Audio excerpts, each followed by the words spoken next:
मातृदेवते आणि हे माझ्या पितृदेवते, या महिषासुराचा तुला साष्टांग प्रणिपात. पूर्वजांच्या पुण्याने नव्हे तर त्यांच्या स्वकर्तृत्वाने आणि माझ्या स्वकर्माने मला कोणत्याही गोष्टीची न्यूनता नाही. सर्व सुखे माझ्या पायाशी लोळण घेत आहेत.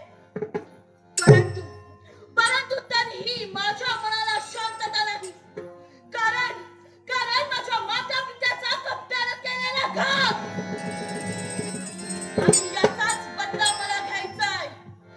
नारायण नारायण. अरे वा, डोक्यात विचारांचे राहून आणि त्या नारद मुनींचे आगमन. पुढील मार्गदर्शन नारद मुनींकडून नारायण नारायण. भवसागर हा पार कराया, नाममुखी जे घ्यावे.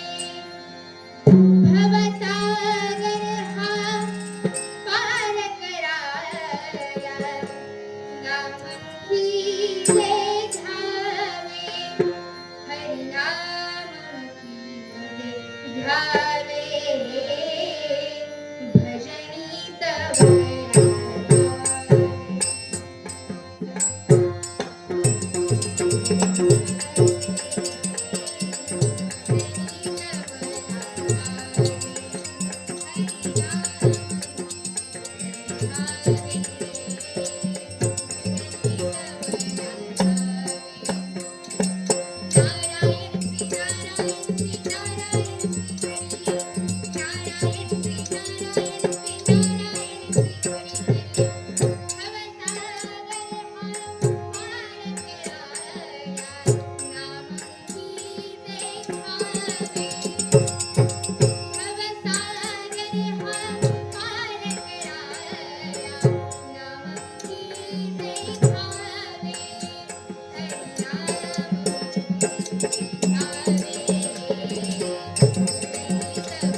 भजनी तव कोटीच्या नारायणा, या नारदाचा तुला साष्टांग प्रणिपात. भ्रमंतीच्या मार्गाने भ्रमण करता करता पाताल दानवेश्वर महिषासुराच्या दरबारापर्यंत येणं केलं. प्रथम आपण आल्याची जाणीव या महिषासुराला करून द्यावी. नारायण पुरुष नारद मुनी, तुमचे या महिषासुराच्या दरबारात स्वागत आहे. प्रथम आपण आसनस्थ व्हावे अशी हा महिषासूर तुम्हाला विनंती करतो. आपल्या विनंतीचा मान राखून मी अतिथी असण्याचा स्वीकार करतो. परंतु मी तुझ्या दरबारात पाऊल ठेवल्यापासून तुझ्या देहाचे अवलोकन करतो आहे. तू नेहमी माझे प्रसन्न वदनाने स्वागत करणारा आज एवढा चिंताग्रस्त दिसतो आहेस. या चिंतेचं कारण तरी कोणतं?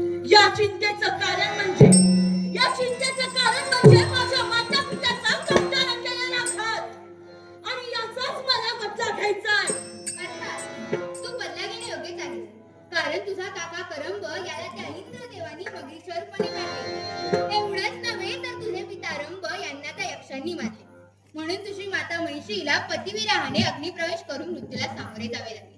अर्थात तू बदला घेणं योग्यच आहेस, परंतु हे सर्व करत असताना तुझ्या पाठीशी कोणत्या तरी देवतेचा वरदहस्त असणे आवश्यक आहे. म्हणून तपश्चर्या करून ब्रह्मदेवांना प्रसन्न करून घे. मग क्षणाचाही विलंब न करता सत्यलोकीपर्यंत जाईल, ब्रह्मदेवाला प्रसन्न करीन आणि मी माझ्या माता पित्यांच्या मृत्यूचा बदला घेईन.